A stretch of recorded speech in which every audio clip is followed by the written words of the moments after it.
Hey guys, what's up? I'm here to give you guys a recap on the new episode of Log Horizon Untaku Hawkeye, or on season 3 of Log Horizon, or you can call it Log Horizon Destruction of the Round Table, which is on episode 2. Anyways, this episode right here, it had a lot of crazy information, it was kind of all piled up. It felt like it was kind of all over the place in a certain way, and I had to look at some of the comments and discussions to try to get a simple idea of what's going on here, because everything was all over the place, like I said, for me, in general. It was just a bit difficult for me to, I'm trying to get it all in my head and trying to get the idea of what's going on, but along with this, explicit detailed information, which I'm afraid I won't be able to give it to you unless you watch the episode yourself, you'll know what's going on, So if anything else, let's just get this started.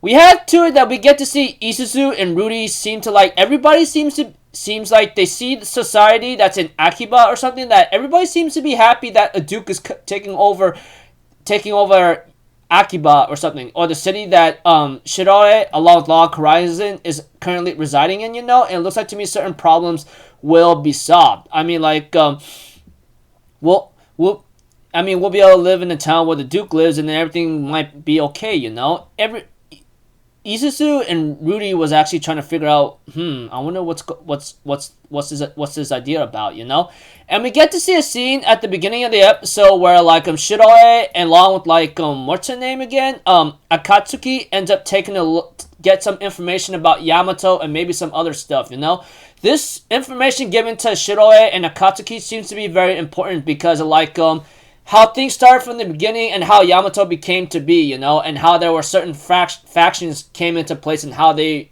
were created through conflict and war, which is obvious from the get-go. I can't really seem to give you the full explicit details since it's kind of confusing here and there for me in a certain way, But all I know is Dukes and Yamato families were actually involved with each other and something about the Ains whatsoever, etc. And then there was a scene with some weird woman whatsoever with glasses on or something. It looks like to me she's involved of trying to do something ridiculous, I know, or something, In other words, this woman in glasses or something, it looks like to me, like I said, it's kind of confusing the way I'm trying to explain it to you guys.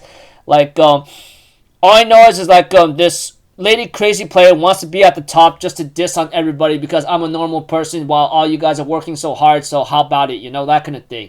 That's how it was described from other people trying to describe this woman that was shown, that had a little spotlight in the episode, I didn't really care much about her unless she has a role of antagonism or some kind of role of a character that's gonna cause some trouble and maybe do some damage to our main characters, that's always in the spotlight of the shows.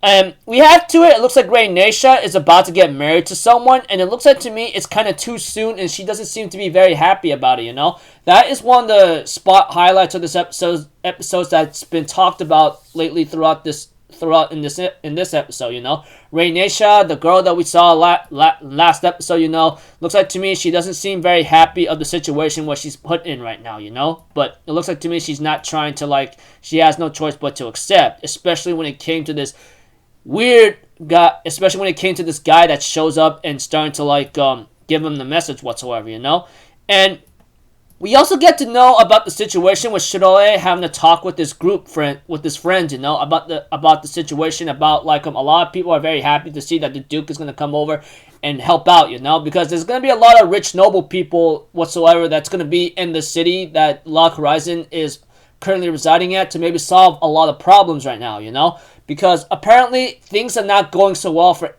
everybody in general that enter the city, Some of them are still homeless. Some of them are just not motivated. Others are not in a right spot right now with what's going on with them. If they mess up in a quest or if they just can't find any, like I said, motivation or spirit to do anything, Eventually, there will be a scene with Isaac and then what's the other guy's name? Katashin. We get to see too that they talk about the situation, what's going on. I mean, I'm very sorry for being very vague here and there, but with Ainz being the Duke and then all these other people happening, and then Rei Neisha getting married, that kind of thing, and looks like to me it's already starting to get a little hectic here and there. Like I said, when it came to the talk between Kadashin and Isaac, they are talking about many people who are not very in a good place right now. Like, some of them, like I said, are still homeless. Some of them are just not motivated. Some of them are just left out, you know, of not being so happy because of the environment or the situation they are in right now. You know, they can't seem to like find a way how to like solve it. And as the episode continues on in its own situation, we get to see a scene with like Ainz having to talk to the round table, you know, and something involving noble titles whatsoever. And it looks like Ainz is being used as the discussions mentioned it, you know. I mean, they're trying to get, I mean, like, as for the round table, it looks like to me they're starting to break apart right now. Starting with Ainz wanting to leave the freaking like the round table, you know, because of what's going on. He wants to try to solve certain situations, but he can't seem to do that when like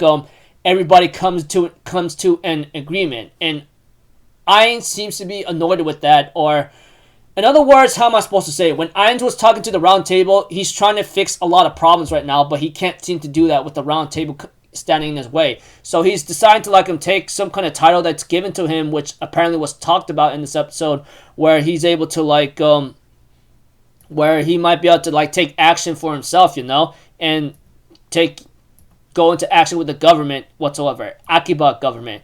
And then the episode ends up with Shirore having to meet up with Ainz at the end, and then I think that was another person having to show up to like see the meeting as well, you know. I don't know what the situation is, but all I know is like the Reynesha marriage, the princess whatsoever that has a crush on like Krusty, I'm pretty sure. Seems like to me like things are not looking so great for Reynesha since she's gonna be married. And like I said, there was a lot of information that was overwhelming in this episode, you know, from the Yamato history, and then like how it came to be, and then came to the other people happening here and there. I don't know. But one thing for sure, it's like looking pretty hectic for the time being, but we'll have to see, you know. I mean, like, still a lot of things try to get in touch right now. Forgive me for being very vague and implicit and not too explicit with what's happening in this episode, you know. I mean, like,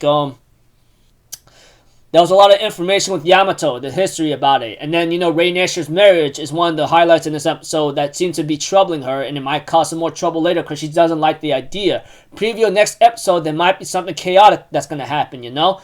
And that aside, Ainz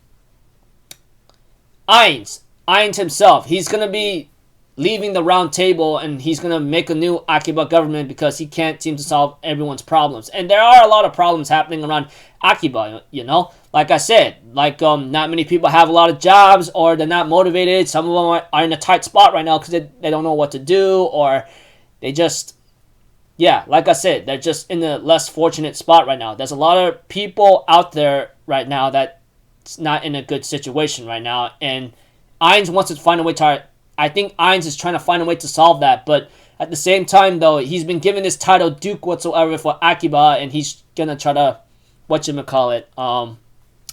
fix it himself without the round table interfering in his plans, you know, and he's leaving the round table, and that is already beginning to shatter the round table, what's going on, you know. So, yeah, all I know is, like, drama's happening everywhere. Things are not looking so great in terms of society issues with all players around the general, especially when you have resources coming from the people of the land, that kind of thing. You know what I'm talking about. Unless you watch the episode, you get the idea. If you're just watching the episode just to get an implicit, vague idea, you will just be confused as hell. Forgive me for that. Anyways, like I said, without a lot of detailed or vague details or something, or just get a simple idea of the episode. Just some nasty drama problems that Shirore and everyone else is trying to solve right now, because especially with Ainz leaving the round table, it's going to cause more hectic matters. It's going to cause more trouble later, maybe because like the round table has always been the thing to try to like get everything in control and try to like find out what's the best situation, and everyone could agree on it. But yeah, so until then, people, I'll see you guys in the next video. So I'm Alpha Zero. Have a good day, and I'll see you guys next time. All right, peace out. Bye bye. Toot toot.